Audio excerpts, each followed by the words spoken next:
Hello, and welcome to the Attractive Christians podcast, where we make Christianity a little less repulsive and a little more attractive and beautiful. I'm Annie, one of the producers. This episode comes with a content warning. The guys spend the bulk of the episode discussing mature themes, including sex, abortion, and pregnancy prevention. And they do go into details on some of those topics, so please listen with discretion. For this episode, Tucker and Ethan mainly discuss views on permanent methods of pregnancy prevention. And with that out of the way, I just want to remind all of you that Crumb's out December 3rd. Ethan's newest book will release next week. You can pre-order it on Amazon, just log in and search Crumb Hill, or you can also find the link to buy it on ethanrenault.com or on Ethan's Instagram. Also, if you can't wait that long to get the book and you need a little dose of Crumb Hill now, you can head on over to crumbhill.com and go through an epic online scavenger hunt to find Crumb Hill. The scavenger hunt is seriously so fun. I've only made it through the first clue, but I'm having an amazing time. Definitely check it out if you love puzzles, and if you make it to the end, you can possibly win a prize. So it's definitely worth a shot. And as always, don't forget to like, rate, and subscribe to the podcast. Share it with your friends. Follow us on all the socials. And let us know your thoughts on today's episode by sending us a Gmail to attractivechristians@gmail.com. I don't miss you anymore.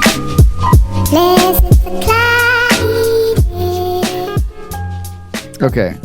Can you talk in? Are you talking into the mic? Talking like into the mic. Oh, now you're really quiet. How's that? Keep talking. I'm talking. Okay. And I think we're about even now. Okay. Yeah, those look pretty level. Okay, that's better. Good. Now that we got that sorted out, can I try your beer? Let me Tropical sour. take a slurp of this. This one's pretty good. Dry dock. Tastes kind of like macaroni and cheese.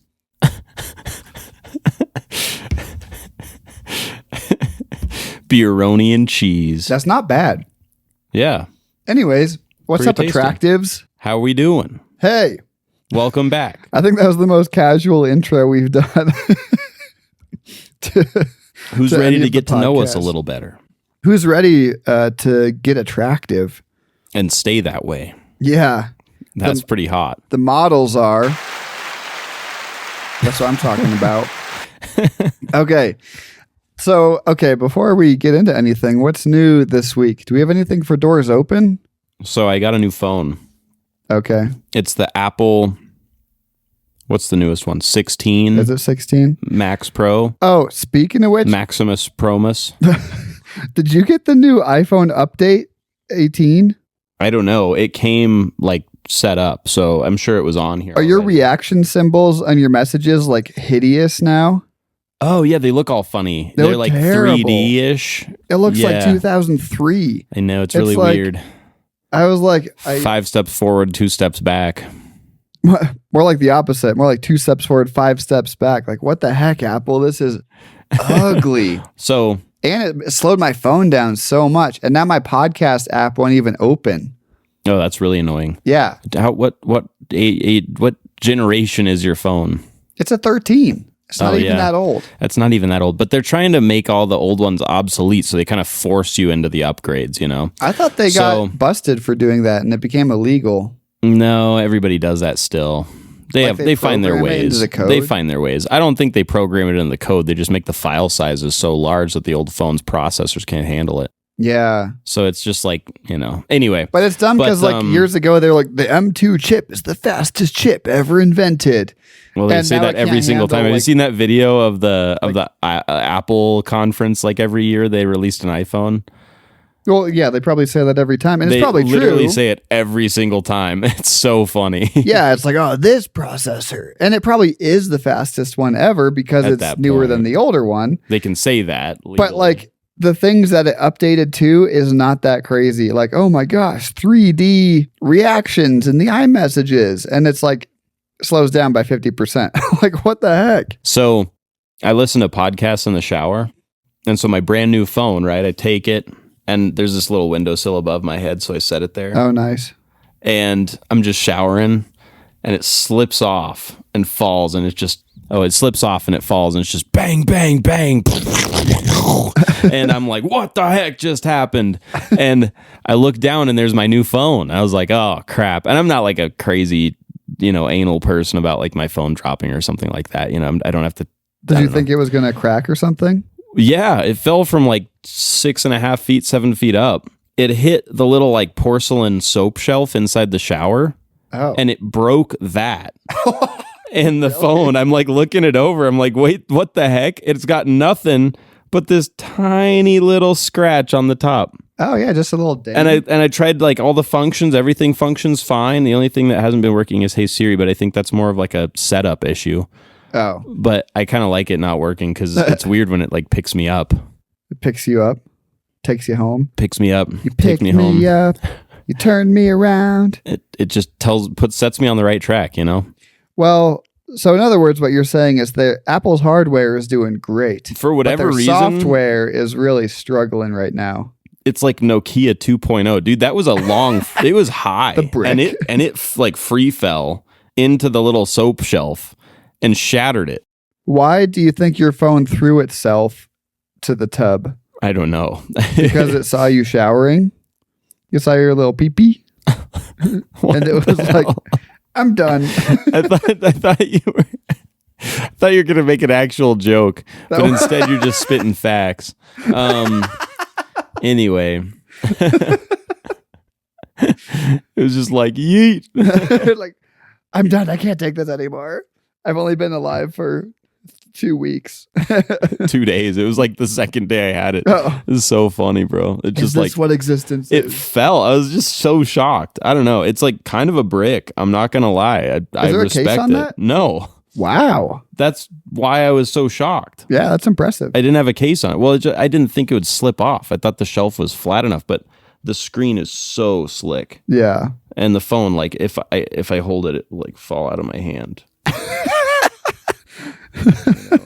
You just hold it wrong, Oh. That reminded me of one of those infomercials where it's like, are you tired of this happening? And you're like, I can't even pick up my phone. I keep dropping Has it. this ever happened to you? They replace your toilet with a hole that's just for farts. Did you find a receipt? It was a replacement for a toilet with a joke hole that's just for farts. Anyways, okay, now we can move on to headliners. Oh, sorry, not headliners, Rex. I jumped the gun. Gun jumper over Got here. too excited. Old speed guns over here. Speedy Gonzalez. Old speedy guns Renault. Rex. Do you have a rec for us? Because I've got a good one. I've got a good one this week. So, have you ever listened to Jelly Roll? No, well, okay. I'm sure you've heard Jelly I Roll in like listened to features. the one song he did with Machine Gun Kelly. Does that count? I guess. Or am I now excluded from the Church Catholic? I think he's a really good feature artist, but I kind of I'd heard his songs on his own, but I'd seen interviews, like old interviews with him, and he seemed like kind of a dark dude. Really? A little. He was a Christian dude. He is now. I don't know when that happened. But like even his older music is like a lot darker and stuff, and more like F the world, F everyone. It's all about power, money, sex, whatever. So and now that he's a Christian, is he getting his face tats removed? I doubt it. But he's a really cool guy, actually. I listened to his whole new album all the way through because I did a big drive, and I was like, oh my gosh, this is like one of the most hopeful albums I've ever listened to. Really? Like everything in it always like it'll called? have a really sad section, and then it'll like switch really quickly to like hope. It's really interesting. What's the album called? It's called Beautifully Broken, picking up the pieces. Is the one I listened to, because that's like he did the Beautifully Broken, but I did the Picking Up the Pieces one because there's more songs on there. There's like a bunch of special releases on there, but it's really good. I was just, I don't know. It was one of those things where I was like, I kind of anticipated it to be a fun listen, but every song I listened to, I was like, dude, what? This is crazy. It like starts out kind of sad, and then it like goes straight into something super hopeful. Like pop and country, kind of. Okay. I don't know. Country. Pop country. I'll give it a listen, I suppose. Yeah, dude. I've got mad respect for Jelly Roll these days. Really Seems cool like guy. a good guy. Yeah, really cool. I saw some video of him praying one night before the show too, and I was like, oh, that's really cool too. I mean, Lil Wayne always does that too, but that doesn't mean they're praying. No, but too. he was like actually praying to God and saying Jesus and stuff. Oh, okay. You know, like it was like a for real prayer if you watch Oh, it. you heard the prayer too. Yeah, I Oh. listened to it. Oh, I thought you meant you just saw him praying. No, I didn't see him praying, but I saw a video of him. Maybe I should have clarified it that. I saw a video of him praying before a show, and it was really good. Like not ranking his prayer. I'm just saying it was like really a really cool thing. I was like, dang. I wouldn't That's say super top dope. 5 prayers I've ever heard, but maybe top 10. Maybe like top 7. I don't know. You really have to like pray hard to get in those top tiers. I've heard a lot of good prayers. Dude, there's some guys in my church group that had some really good prayers. I don't think you could top it. My youth pastor growing up, his name was Brad. Really good prayers. He would drop the best prayers. Fire prayers. His prayers would slap. Okay, what's yours? I've been watching The Penguin. Like the on show? Max. Yeah. HBO Max, but now just called Max. Why isn't it called HBO Max still? I don't know. They changed the name a while back, and now it's just Max. That's It's the kind of dumbest dumb. name change. Yeah. It's like, no, we can't just be HBO anymore. Yeah, everyone knows what HBO is. Why wouldn't you keep I that? feel like you should just go back to HBO alone. Yeah, exactly. I think for a little while it was HBO Max, and now it's just Max. But anyway, yeah, I've been watching the show. I think I'm on episode 5 out of 8, maybe there's 10. But I'll just say the biggest thing in this show, you know who plays the Penguin in the show Is it... or in the movie, the Batman? Well, movie? in the movie, it was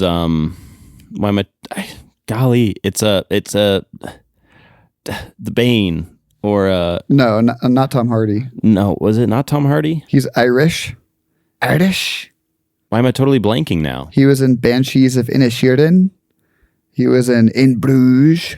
Oh yeah, Phone Booth. Colin Farrell. Farrell. Yeah. Who is like You're a right. really pretty looking guy, right? They make him look really bad in it. Yeah. He's like gigantic and fat and balding and ugly. And every single episode, at least once or twice, I'm just like saying out loud, like, I cannot believe that's Colin Farrell. And like this, when they do close ups of his face, you know, like the skin moves like real skin. And it's just like amazingly produced. Like the makeup artists for that show need a massive That's pretty cool. whatever. I you kind know? of miss shows and movies that did like real things instead of just all CGI. Right. Because I've heard, I don't know, Gladiator 2 came out and it's just like, Oh yeah, I saw that. oh, really? Yeah. What'd you rank it? I gave it a 3 out of 5. 3 out of 5. Well, that was part of it is like there's one scene where they pass by a tiger sitting in a cage. Mm-hmm. The tiger's in the shot for 3 seconds and you can tell it's CGI, the whole thing. I'm like, you couldn't get a real tiger to put in a cage just to make like a little more realism Yeah. in the movie. I was like, and everything in it was CGI. Like, CGI sharks. yeah, CGI sharks, monkeys. But they never, there's fight no scenes. such, and also the historicity there too, like psycho monkeys and alien monkeys, I heard. And Yeah, they were weird looking monkeys. they never had sharks in the Colosseum. Well, I have heard in the past that they would flood it and reenact naval battles. Yeah. But I never heard about I've sharks heard that before. too. I looked it up actually. Oh, did and you? they got orca whales in there apparently, What? but they never got sharks. Maybe they found some obscure source that mentioned sharks or something. Maybe. Who knows? But it's like if you could get a whole boat in there, then it's not that far of a stretch to think they'd put sharks in there. or some sort of sea creature. I mean, they had ways to find stuff, but maybe, Yeah. but not the sharks at least. I don't But know. like, yeah, if you're gonna put sharks in a movie, make it a real shark eating a real person. You know? But at least try and make it like, okay, yeah, maybe some animals you can make CGI, but try and limit the heavy like focus on the CGI Right. and like fit it in a little bit more tastefully. Well, the other thing too is CGI has been around for 30 years, right? You had Jurassic Park with phenomenal CGI, and it's been around for 30 years. And it's the one part of human technology that has not progressed at all. If anything, it's gotten worse. So every now and then I keep up. Like, I'm not a big video game guy, but I'll just like check it out and see what's going on, what's new. And there's this whole thing for, what's it called? Unreal Engine. Oh, it's like the platform they build the games on. Yeah, yeah. And every now and then you hop on YouTube and you watch like a video of this Unreal Engine, like somebody built out a world in it or something, and it looks so real. Mm-hmm. And I'm thinking, dude, if you can make something this real that's not real, that's just and digital. it processes in real time as you're playing the video game. Yeah. Like, but one of the biggest movies of the year, fit you that into a can't make it movie look or something. realistic. Yeah, I know. And or what was the last video game I played? Halo 2. No, my sister got it for me. Like I said, I really don't play a lot of games. God. But sometimes I'll like get a game and play through it, and it's pretty fun. Death Stranding. And it's like got super good like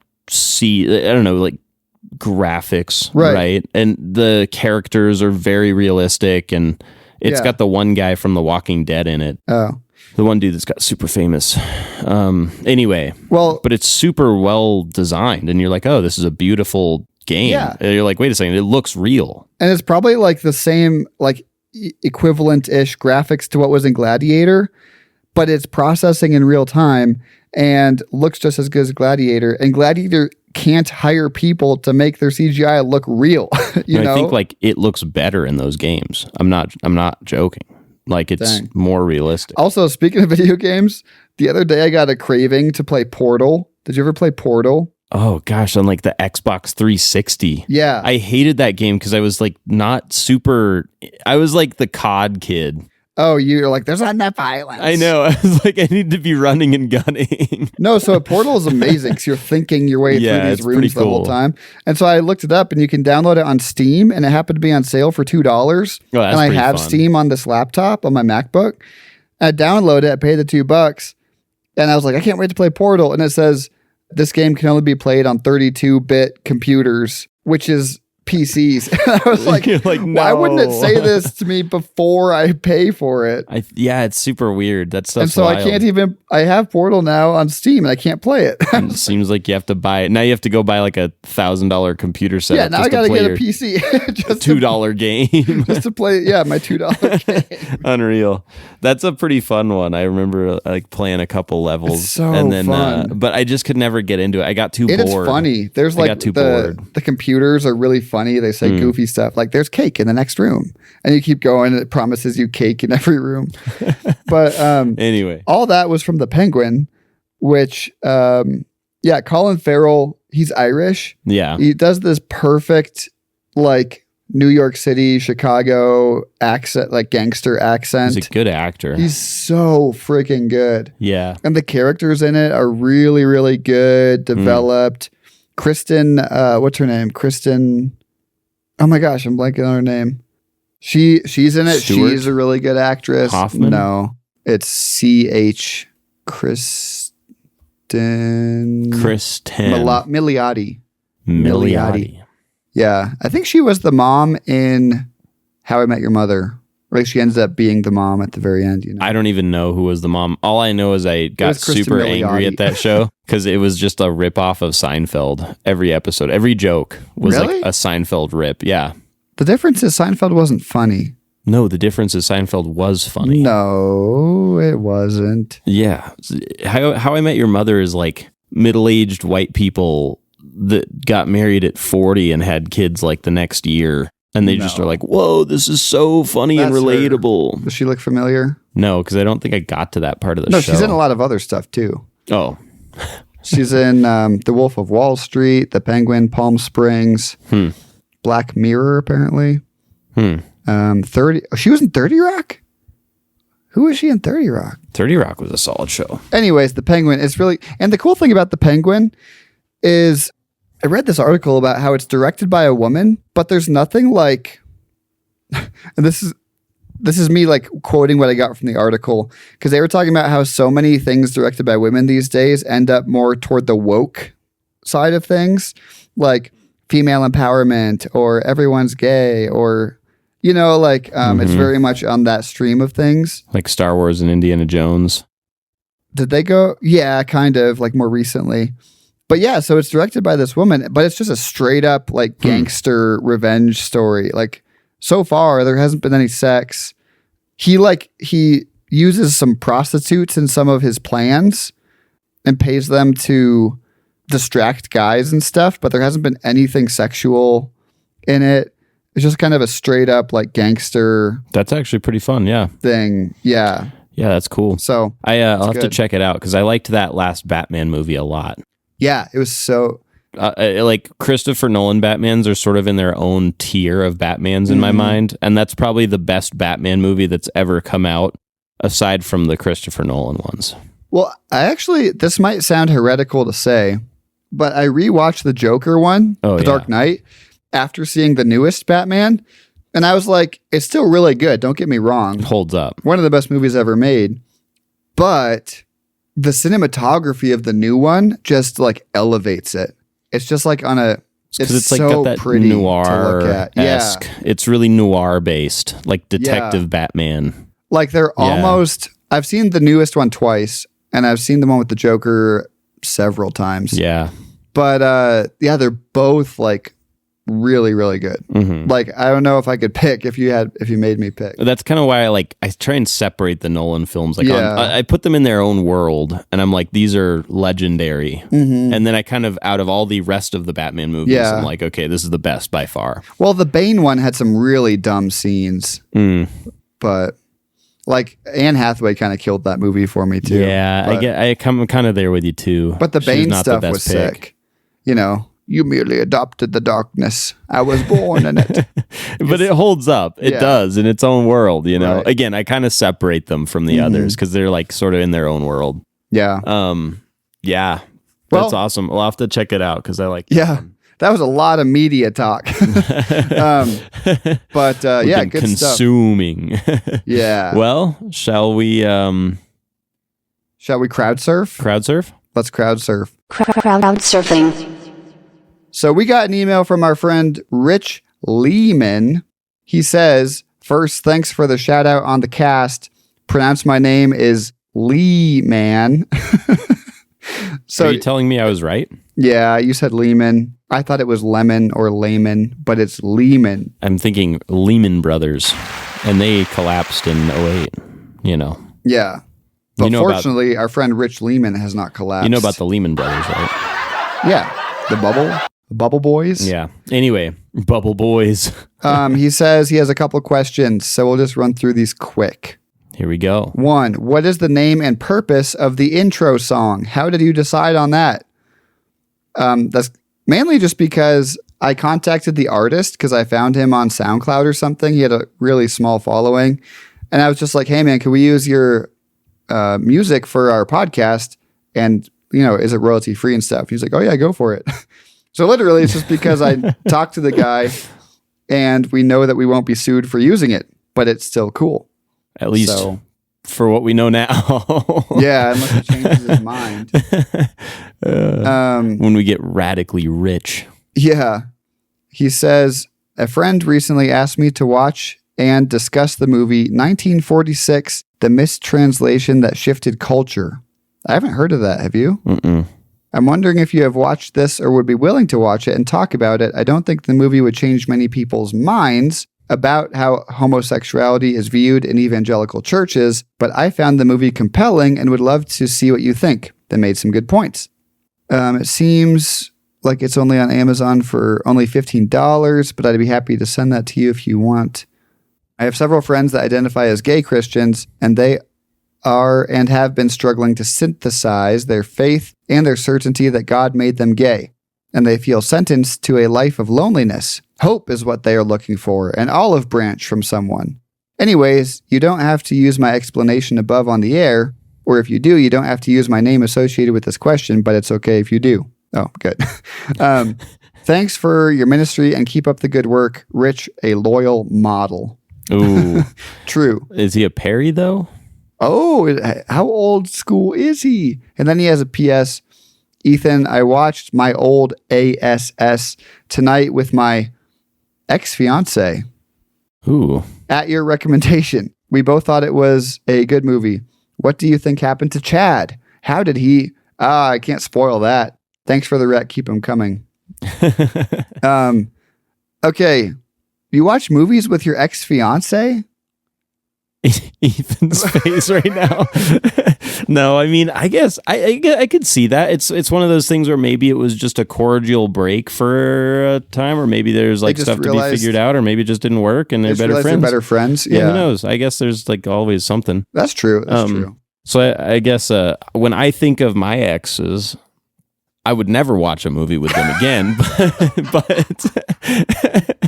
but I guess, I mean, every situation's different, so I'm not going to be too shocked, I guess. Well, I mean, here's the thing too. I would struggle with watching a movie with an ex-fiance because just be wanting to make out the whole time. Yes, exactly. Is that actually it? Yeah, that's what I was going to say. Like you're watching it, and if you're on the couch, you're like, oh, she's leaning on me. Oh, that feels warm and nice. Oh. Well, it depends on how the break actually happened. Like, was it just a cordial, like, we both kind of don't like each other in that way anymore, and then it just kind of works? Like they both just suddenly got physically repulsed by each other, but still wanted to be friends? Yeah, maybe that happens. I mean, I don't know. I guess I don't know. That's weird. It's a tough. Rich, you're gonna have to give us some deets on it because we have no idea how to take this. We don't have to read them on the air if you don't want to, but I am curious. Not saying that like you're weird or that the situation's weird. I understand every situation can be different. Right. It's just an interesting setup. Just my experiences alone. I'm like, hell, man, I wouldn't want to sit down in the same room with those women ever again. Well. Yeah, I mean, obviously, it totally depends. I have plenty of exes who I can still look at and say, yeah, they're phenomenal people. Ethan's they're great. Dated everybody in town. Most of them, yeah. And the dating pool is thinning by the day with Ethan. By the hour. No, and they're great people, but that doesn't always mean you want to watch a movie with them one-on-one for the reasons mentioned earlier. But anyways, and if you're not Rich Lehman, give us your theories. Give us your fan theories. What if that's just a cover name? Rich Lehman. It's one of the Rich Lehman brothers. Maybe that's why he offered us $15 because he's so rich. He's loaded, everybody. No, I'm just kidding. Cool. The Lehman brothers only have $15 Rich, left. appreciate you reaching out. Maybe we'll have to do an attractive movie night. Yeah, we'll have to look at that. A model movie night. Model movie MMN.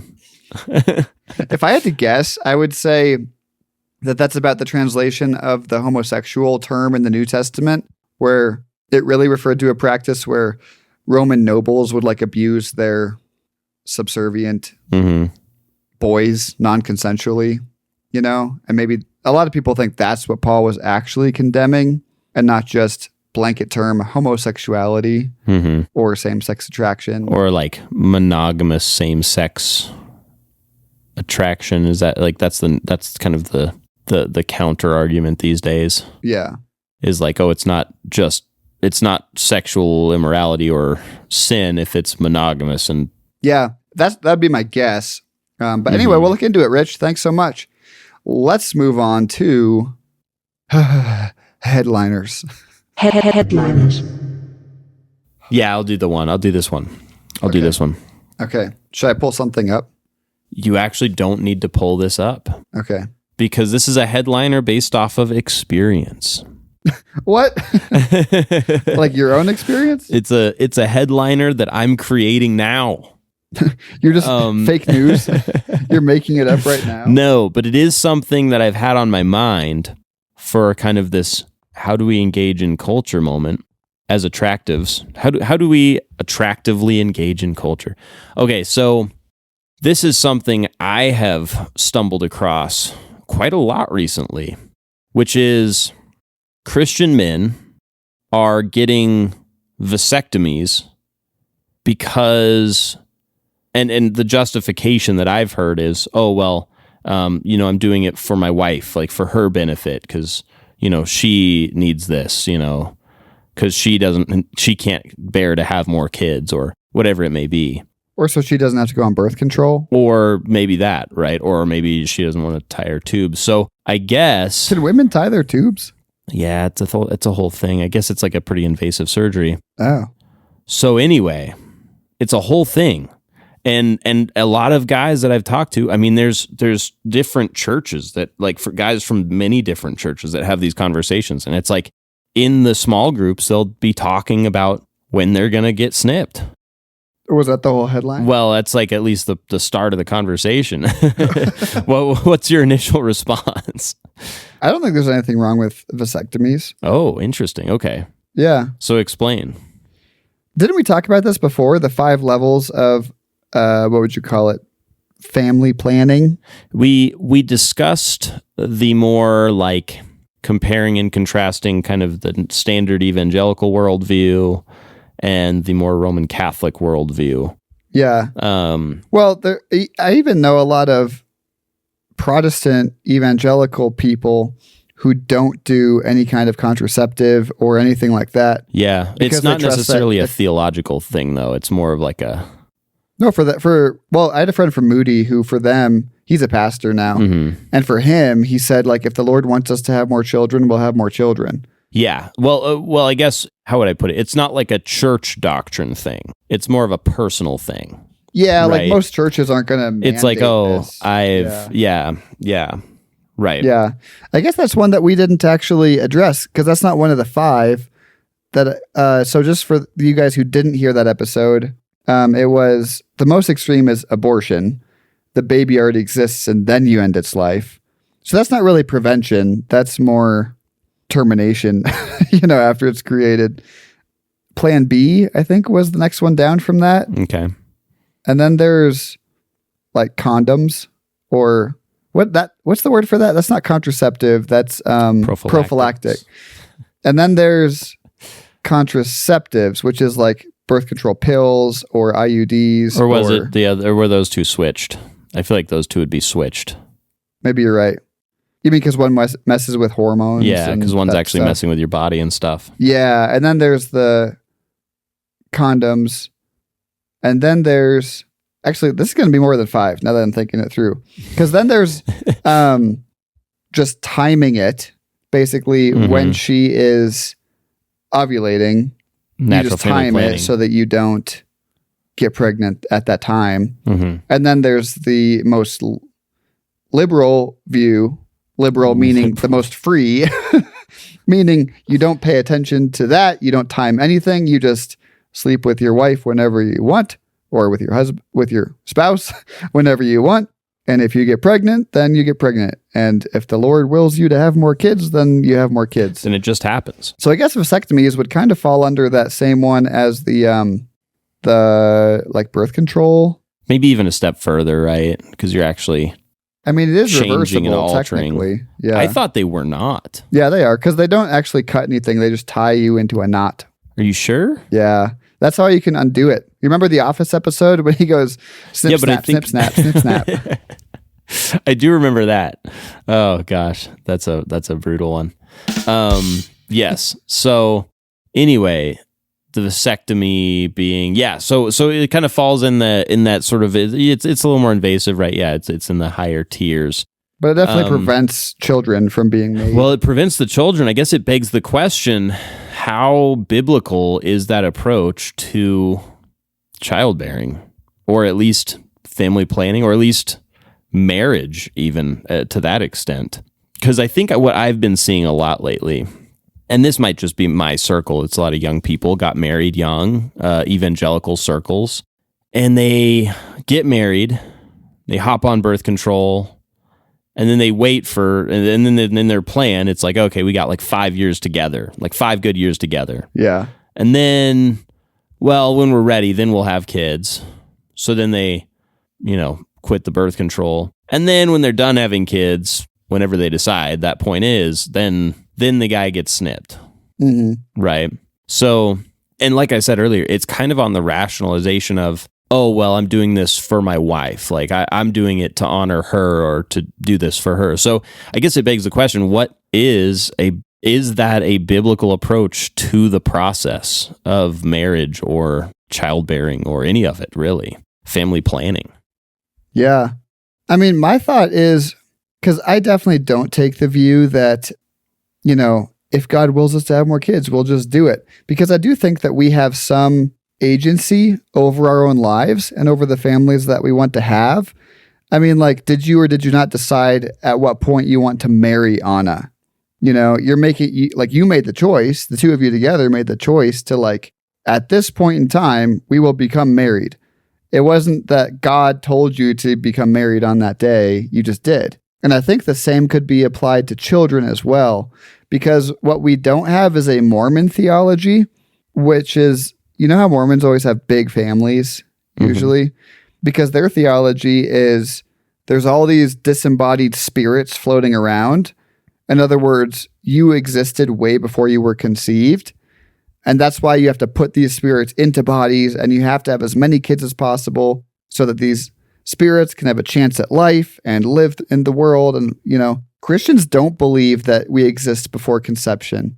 So we don't believe that anything bad is happening by not creating more people, you know? I guess I see where you're going. I wonder, like, how would you say that holds up biblically, though, in the sense that, or maybe even just generally with, like, church tradition? Or I guess the thing that I've noticed is with the Protestant church, it's like basically an all-you-can sex buffet, but as long as you're married. So you're saying it's like a wrong view of sex? I think it's a wrong view of the marriage. It comes down to the fundamentals of what marriage is purposed for, right? But there's a few things that you mentioned in there. So I want to kind of backtrack a little bit, because you mentioned there's precedence to say that planning, right? So like we have agency to decide, just like when we got married, right? Yeah.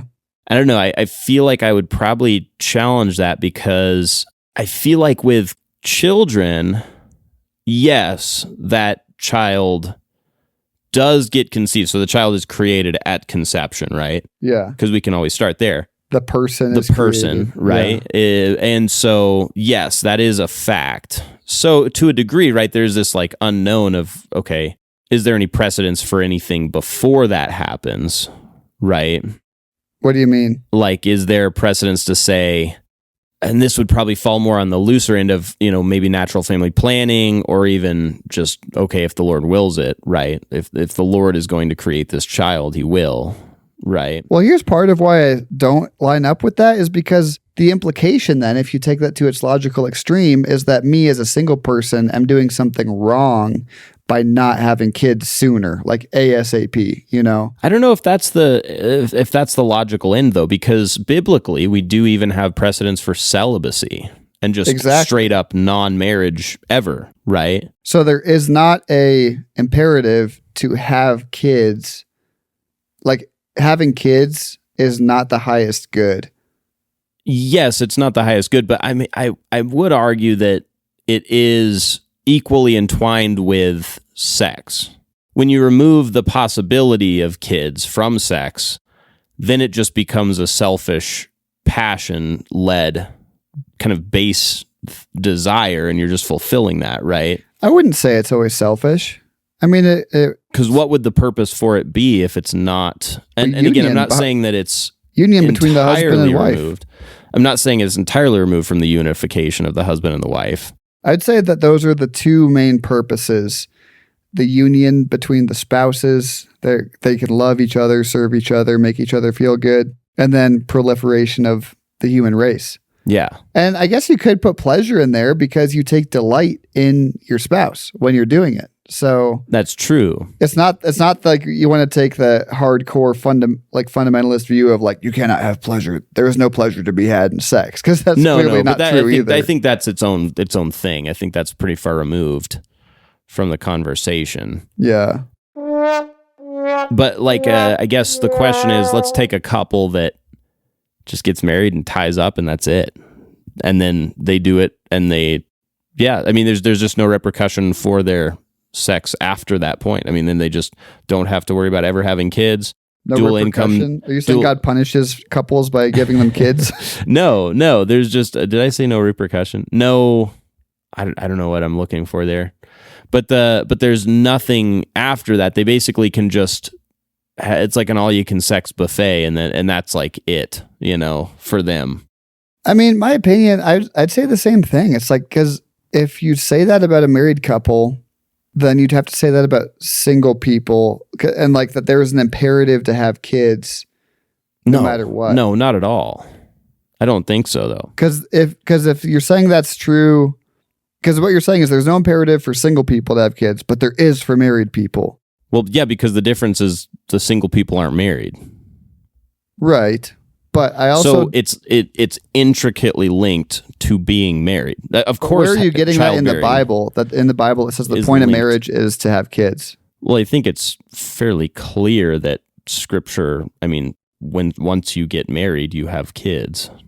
I mean, that's sort of in the process. Scientifically true. It's sort of it's kind but of there's no biblical imperative is what I'm saying. The consent to marriage is the consent to childbearing. I mean, again, and there are unique instances with like barrenness and things like that where I think are totally unique, right? It's like separate from the conversation entirely. Yeah. But I mean, I guess you could use the various passages of, just plans and purposes. What I mean, you'd say, before I knit you in your mother's womb, right? There's this whole biblical precedence to say that this child was always planned, right?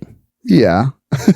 But that doesn't mean that there's an imperative for a married couple to have kids. Like you have Onan in the Old Testament who spilled his seed on the ground and got punished for that. Mm-hmm. I mean, like that was the next one I was going to bring up. Actually, that was going to be the next one. I was going to be a little bit more. But like that's why masturbation used to be called onanism. Is that actually it? Yeah, that's weird. Oh, that's funny. But yeah. So that was another example of like, yes. But I'm saying if it was an imperative that married couples need to have kids and have as many kids as possible, that I think that would have been made much more clear in Scripture. But I don't think that's it. I don't think it's an imperative to have kids and have as many as possible. I do think, though... Isn't that your whole argument with the time tubes? No. Because what you're doing is you're reading an argument into what I'm saying.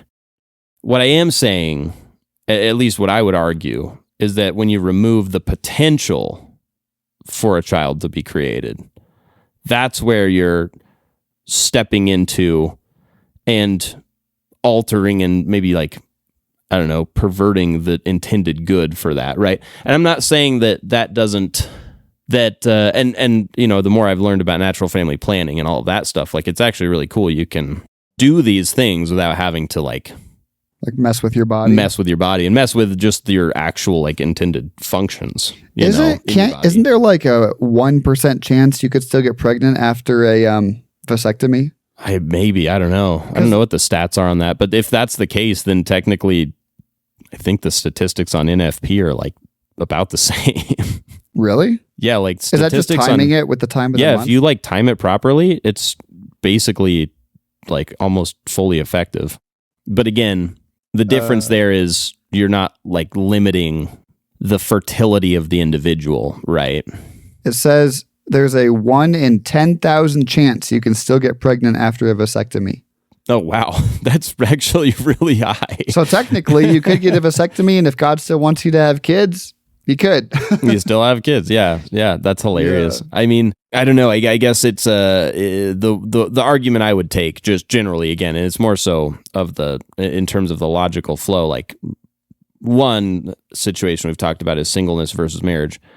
It's not about the imperative of have as many kids as you can and just like don't care, just keep having kids because you have to, Because there's spirits floating around somewhere. No, exactly. Oh yeah, and I was going to come back to the Mormon thing. No, I don't think that has anything to do with this conversation because that's its own worldview. I mean, it really is separate from the Christian perspective, right? Yeah, and the other thing I was going to bring up too, I guess this could just be our meat as well, because this is getting pretty theological as well.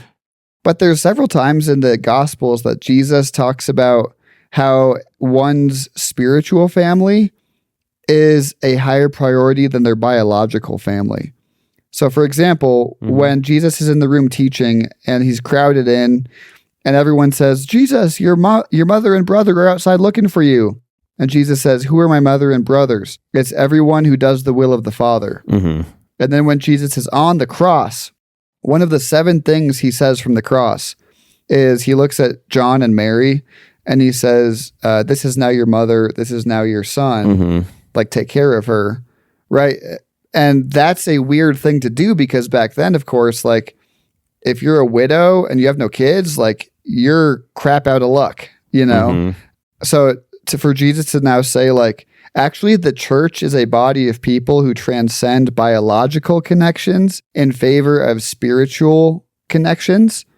Like that's why the church is a place that single people can come and find a family, whether they're a widow, whether they're an orphan, whether they're whoever, you know, it's because the spiritual family of the church transcends and is meant to transcend the biological family. And hopefully your biological family is right there with you in the church. You know, that's the dream. But for the few people who it's like, yeah, my parents aren't Christians, the church is now my family. Like they're the ones who are here for me now. I think that there's something really beautiful about that. And so I think that if we say that as Christians, there's an imperative that you can't get your tubes tied, you have to make kids, you know, sex is only for procreation. I think you run the risk of coming off as way too fundamentalist or reading things into the Bible that aren't actually there. That'd be my opinion. Yeah, if that's the argument that you're combating, right? And I thought that's the argument you were making. That's not the argument I'm making at all, though. So if you say that sex is just for the procreation, you're limiting sex, right? You're in that extent. See, you're even limiting sex. But if you say that sex doesn't, what would I say? Like doesn't preempt having kids, then you're also limiting the purpose of sex as well, right? So it's sort of like the concept of, and I would even compare it to Scripture and the church, right? You have no interpretation of Scripture without the church. Because where do we get the interpretation of Scripture to hold orthodoxy at all? Well, the church, they have to go hand in hand. It's not like one is far superior than the other. Yeah. Right. And similarly, sex, right? It's like unification of the couple, but also kids. Because I think that the argument I'm making or would make in that instance is no, it's not something we can alter because now we're limiting the potential in a married relationship for that to happen. That's like it's the argument that in your farthest extreme we're saying I was trying to make would have to end in, well, if your wife is not bearing children for you, then what's the use in having her as your wife? Go on to the next, right? Like, no, you're just saying that you're saying, if I understand you right, that guys should not have vasectomies. Is that right? My argument in that is yes, guys should not be having vasectomies because that is a very, I would just argue it's a super belittling view of like the body. I wouldn't agree with that for a couple reasons. Because one, a guy could get a vasectomy for a number of reasons. Like you kind of mentioned it earlier. Like what if his wife has health problems and she can't bear any more kids? So they're just preventing getting pregnant.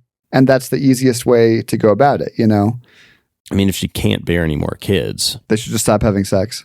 Well, no, that's not my point. My point is if she can't bear any kids, like, would that be a concern? The other point being, yes, maybe there are like some serious health issues and like maybe she shouldn't ever have a kid because she would die.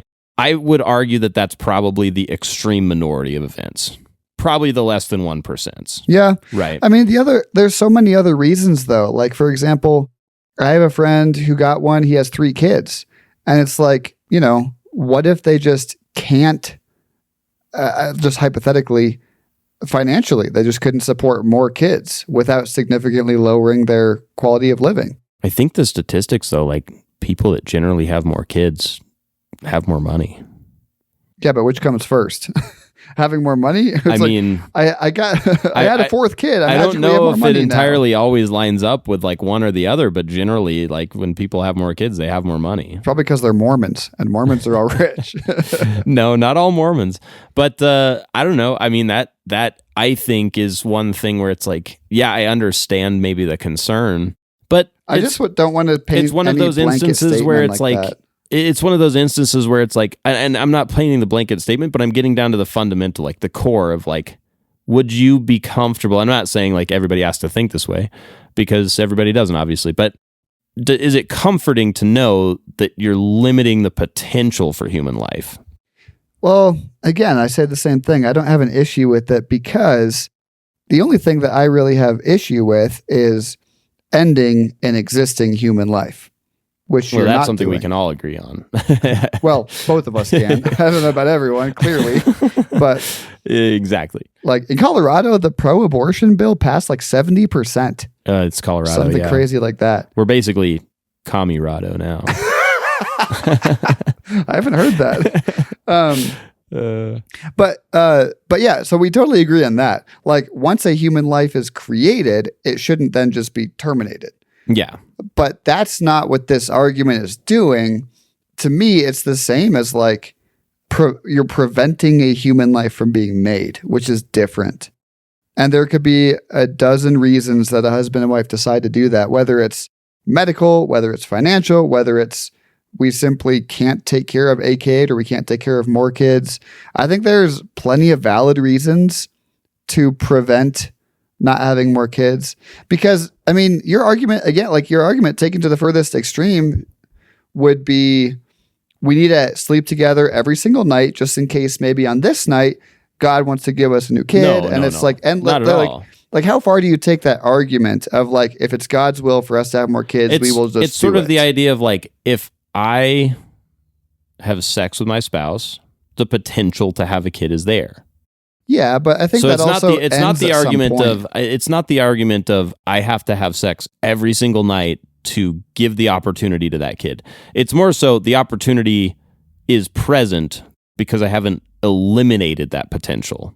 Because you and your wife still choose to have sex. Well, yeah, Like, I mean, there's volition unless a married couple chose not to have sex ever, which, I mean, I guess that could be a thing, but and I have heard instances where a couple chose not to have sex. I know a Roman Catholic couple chose not to have sex for like the first 2 years of their marriage because So wouldn't that be the same thing then? Because they're literally saying we won't have a kid at this point. No, because she had severe health issues and it was going to really mess with her to do it. And so the difference, though, is that they didn't just eliminate either of their body's potential to bear children.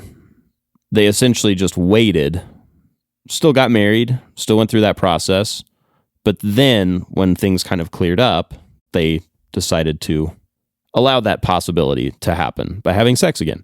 Yeah. And again, that is the more, maybe I would say probably the more traditional approach, but it's something to consider. I think Not sleep together for 2 years is not the traditional approach. I mean, I think that there is validity in the argument to say, well, I'm not going to alter my body to eliminate the potential for childbearing. Instead, we'll reserve our passions and desires for a time when it makes sense.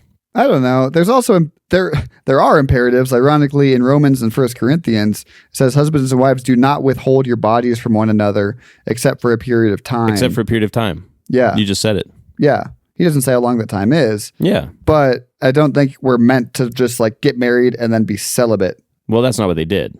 Right. They did it for a period of time. Well, for 2 years, right? though. That's a long time. Yeah, I mean, it might be long to some. Again, I definitely respect the hell out of it because it's like, dude, that's commendable. I mean, again, it goes back to their fundamentals of their beliefs, which are if we Did alter. they do like I don't know. I have no idea.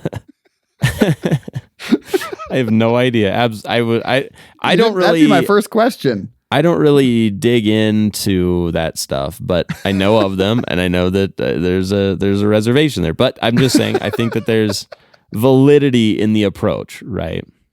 Yeah. I don't know. I think I would never tell a guy not to get a vasectomy because I think we're on different pages about that. Because to me, I don't see it as a wrong thing. Like I know that you're like you're stating your theology of the body and of sex, which I think is valid. I just don't land in the same place as you because to me, if a human being has not been made, then there's not a wrong that's been done.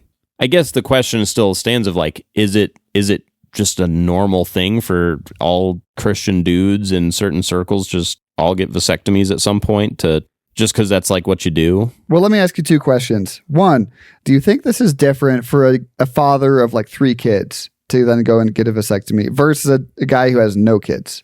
No, because I think that the foundational principle with the two is convenience. It all boils down to how convenient is it for me And I don't know, I would personally argue that it's a selfish desire to essentially eliminate that I wouldn't think that at potential all. merely based off of your convenience and how convenient it is for you, so to speak.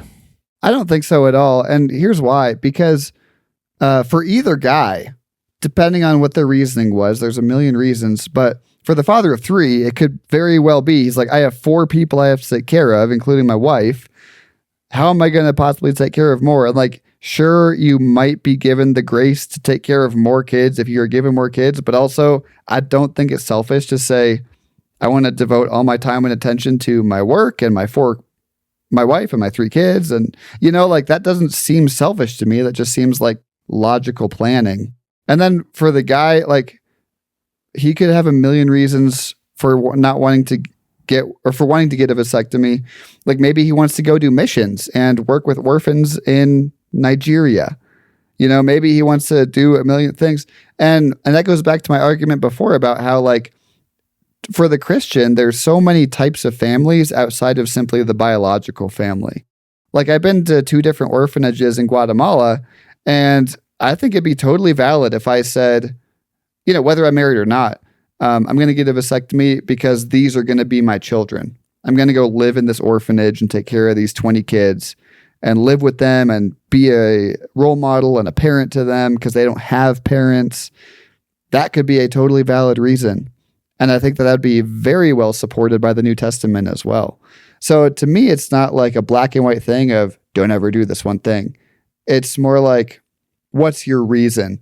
Is it just because you live on Wall Street and you just want to bask in your own money and party all the time? That could be an issue. But I think that there are valid reasons for it. And I think that it's, again, I know I said this earlier, I think it's different than something like an abortion, which we can agree is empirically wrong because you're terminating an existing human life. But that's my thought on it. Yeah, and that's what makes this conversation the trickier one, right? Because this one is a little bit more abstract and theoretical when you're talking about like a theology of sex that doesn't have like practical, or it doesn't have universal implications. I'll put it that way. Abortion is universal in the sense that you're always ending a human life. This one is not, because you could do it for a million different reasons. So, and again, I think it goes back to the fundamentals, right? Because the starting point for you is, well, is the life started or not, right? In that essence. Kind of, not really. That's not what I was saying. So it's like, okay, well, if there's a fetus and there's a child, if there's conception, then it's off limits. Well, that was my argument for abortion. But anything prior to that, it's sort of like, do what you want, right? Vasectomy, so long as the life is not created yet. I would say anything in that realm is permissible for the Christian. Right. Yeah. And I guess, again, it goes back to that starting point of, well, and this is where I would use the word, maybe more selfish, self-focused, right? Again, is it being done out of convenience, or is it being done out of, well, we have a serious and legitimate like life and death situation. If she gets pregnant, like she's going to die with this one sort of situation. That's a very hypothetical situation, but that's a pretty real one. That's happened many times.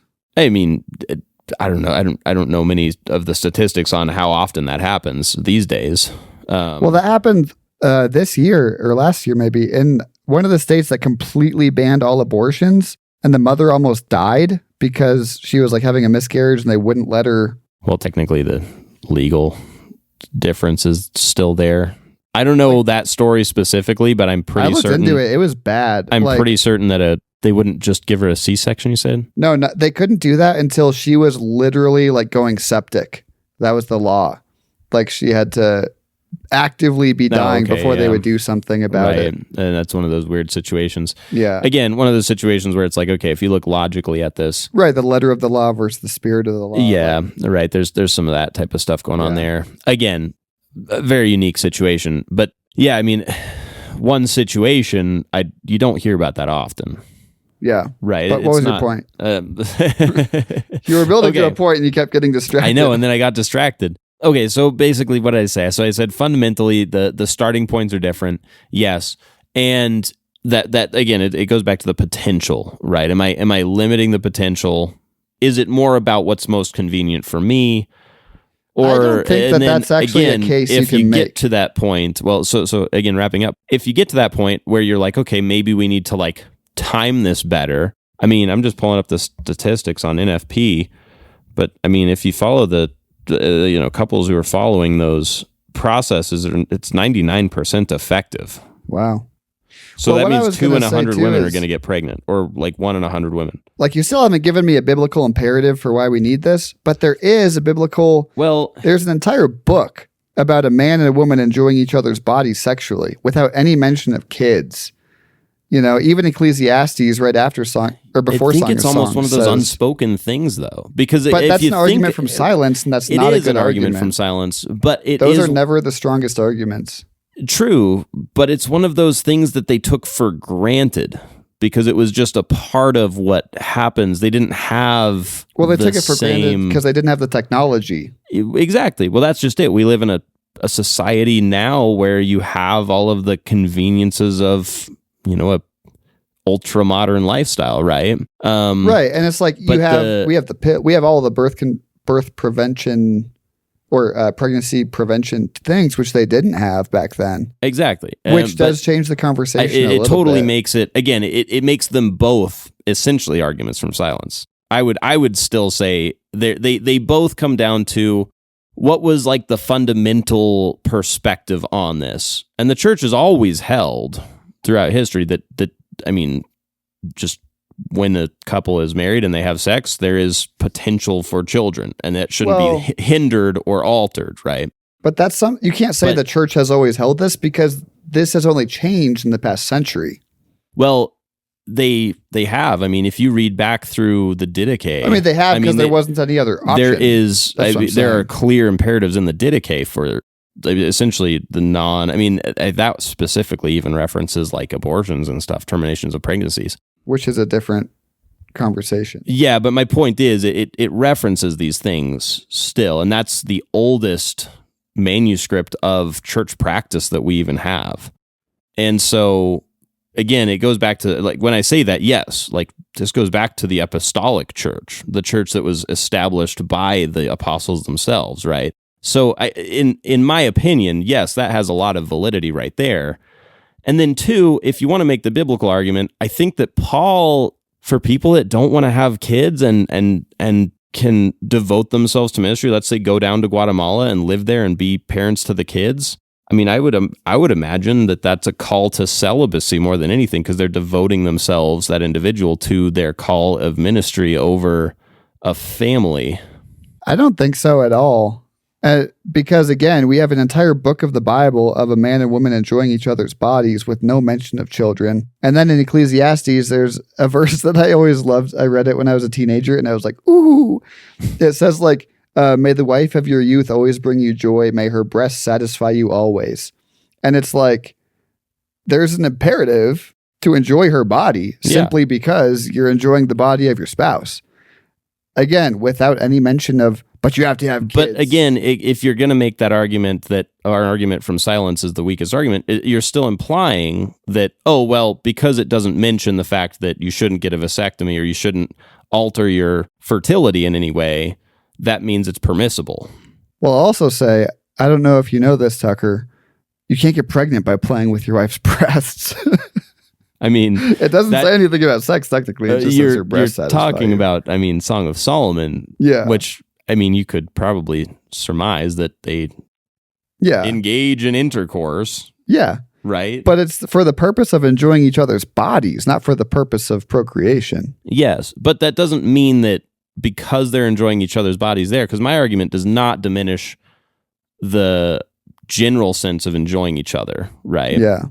It does say, well, once you start altering the potential for conception, that potential life, that's where issues arise from a... Where does it say that?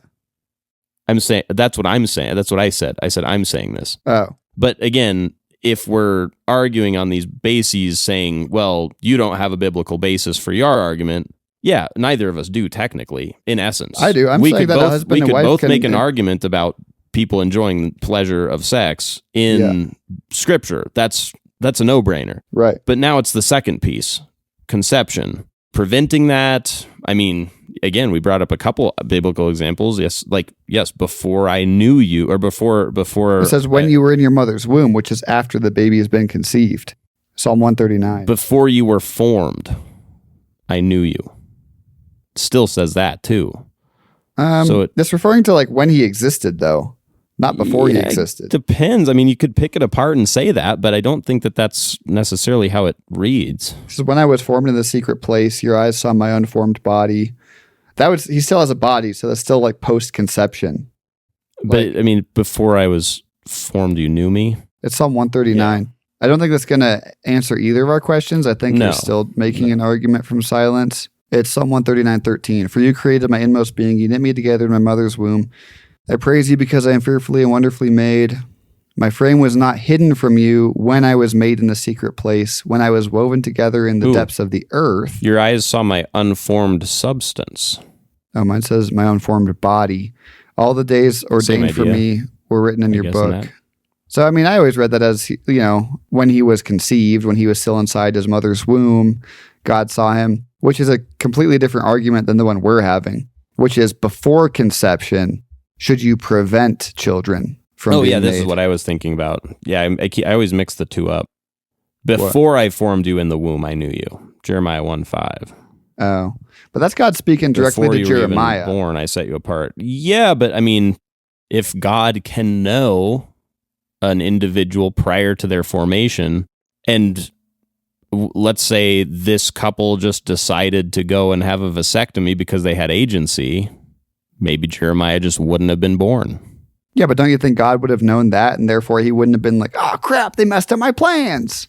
Yeah, I mean, that's true. I think that the Lord is entirely like capable of, in his sovereignty, like, it's like, now I'm going to have to plan someone else to have a Jeremiah doing this. But again, my point simply being, like, I think that this, again, takes for granted the fact that there's a foreknowledge of specific individuals.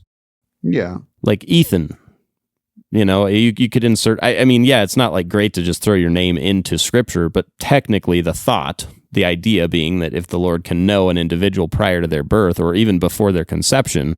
Yeah, but logically, like, if I have a friend named Bill, hypothetically, Bill has 3 kids and he goes and gets a vasectomy. It's not like God knew the 4th kid he would have had, because there is no 4th kid he would have had. I mean, depending on how you go about that, he was going to have a little Billy Jr., and now he's not. And now I have to go and know some other kids before they're born. Like, I guess in that same approach, I guess you could say, like, well, then maybe abortion's all cool and dandy because, No, because then there is a person who exists. There is already a person who exists. I guess I'm taking it a little too far. So your argument is kind of weaving these together. I'm pulling you apart from a different side. Yeah, so I took it too far on that end. Anyway. Are we going in circles? Should we wrap it up? We're about to start going in circles. But you want to add all that else? To say, I would probably just say that there's precedence to consider these things before making decisions like that, or before deciding that that's like the way to do it. And I think that that's just what I've been seeing lately in just Christian circles I've been around, or people that I know. And it's an interesting approach to it all, I guess. It's sort of a carefree approach. And maybe that's more the disturbing nature of it to me. But again, that is just me, and that's what I've kind of come to on it. Well, yeah. So I'll say this as my closing remarks. I think this is a gray area, in my opinion, because I have a friend, like I mentioned, who is on the other extreme of no family planning. We will always sleep together. If God wants to give us more kids, we will have more kids. And I respect that. That's their choice. If they thought through the theology of the body and sex and kids and they wanted to go about it that way, great. But I also land in the camp that says, if a guy has a vasectomy, he should give it theological thought. He should pray about it. He should maybe even talk to his pastor about it. He should not carelessly do it. Absolutely. I totally agree with that. It's not like, oh, I hate kids. I want to live my own life and be selfish. Sure, you can have some of that. But I think that you can prayerfully go through it, think through it theologically, study the Bible, and still say, yeah, I think this is the best plan, and get a vasectomy. And maybe your issue is just that these guys just seem to be doing it willy-nilly just because it's a normalized thing to do. I think it's normalized. And two, again, it's sort of in that mindset of like, oh, well, after we have X amount of kids, I'll just get a vasectomy because we don't want any more. And like they haven't put any thought into it. They haven't. Well, maybe they prayed have. Again, I come at it from a more, I would argue, a traditional approach. And when I use the language of, yes, the church has held to this, I mean, yeah, it's been in church teaching for the life of the church, essentially. And that's what I mean. It's been the norm for 1900 years because there was no other option. Yeah, but does that mean that when the option arises, we can just take that route? So anyway, it just means it needs to be thought through very carefully. I would say the difference being one approach is more of like a practical kind of, when is enough? Like, have we had too many kids? Is this going to take a toll on our finances? Whatever maybe practical reasons come in play, right? The other, and again, I still would say that there are some very unique situations that we didn't really get super in depth on, like, extreme health circumstances and even just barrenness, right? But the other would be, in the traditional sense, more of a sacramental approach to it. In the sacramental approach, marriage is intricately entwined with two things: unification and bearing children. And in a barren marriage, I mean, yeah, of course, it's still sacramental if you can't bear children because you don't have you're not limiting the potential. It's just not there. In a sacramental marriage, you leave the potential because they're both fundamentally pieces of what makes a marriage special in that way, because a sacrament is a special grace that we're given. That's why marriage is not a sacrament for Protestants. Exactly, for Protestants. So again, I would say more of a traditional approach is it is a sacrament, and unless you're like a prayer book Baptist and you're like, yeah, I can get behind 7 sacraments, and then the preaching of the word, that's a sacrament too, and you're like, okay, cool. Yeah. But that's the other starting point, and that's where I approach it from, and have actually gotten there like even fairly recently over the last few years. Yeah. Good stuff. Well, I guess if you are married and thinking about this stuff, do it prayerfully and think through it richly and robustly and theologically. And we wish you all the best and hope you don't feel shamed if you made one decision or another. Exactly. This isn't an attempt to destroy any one side. Yeah. I'm just trying to destroy Tucker's side. I mean, I'm fine debating it. That's like, I love that part. Yeah, we didn't even get that heated. We just got a little heated. But it's one of those things where I figured we'd talk about it because I knew it would be one of those pieces where we probably disagreed. So it would be a fun conversation. We can close with the last verse of Psalm 137. Blessed is he who dashes your infants against the rocks. Well, we'll just not let you around all my infants now. We'll just not let you around the whole Bible. Unreal. We'll just keep. I'll just take all these Bibles. We're just gonna cut out some of the verses we don't like. I'm just gonna alter them a little bit. Yeah, it's okay. Just a little bit. Yeah, you'll never notice. At least we'll leave Luke in there. Maybe we'll take out some of the others. The epistles of straw, as Luther said. A modern day Marcion. Luther himself was. No. Anyways, a real Renaissance Marcion. No way. We'll get into that a different day. We can do it. Well, thanks for listening, y'all. Hopefully this debate gave you some food for thought, some things to chew on and think about. So let us know what you think. Let us know who you agree with more and which of us is more attractive. You can do that at attractivechristians@gmail.com. You can Instagram us. Annie is supposedly running our TikTok, but I feel like we are still working on getting all that going. And as Rich mentioned, our Patreon might come up soon. We just need to make an LLC for it. But thanks for listening, y'all. Stay attractive. Keep doing model things. Keep doing model things. Keep staying models. Keep being model citizens. Run that runway. Model Christians. Yeah. The runway of faith. The runway to heaven. The runway to heaven. Do the strut all the way into heaven. Love you. Bye. Love you. Bye. I don't miss you anymore. Pleasant the climb. Bloopers. That's impressive. I didn't have a case on it. Well, I didn't think it would slip off. I thought the shelf was flat enough, but the screen is so slick. Yeah. And the phone, like if I hold it, it will like fall out of my hand. You just hold it wrong, you know? Oh. That reminded me of one of those infomercials where it's like, are you tired of this happening? And you're like, I can't even pick up my phone. I keep dropping Has this ever happened to you?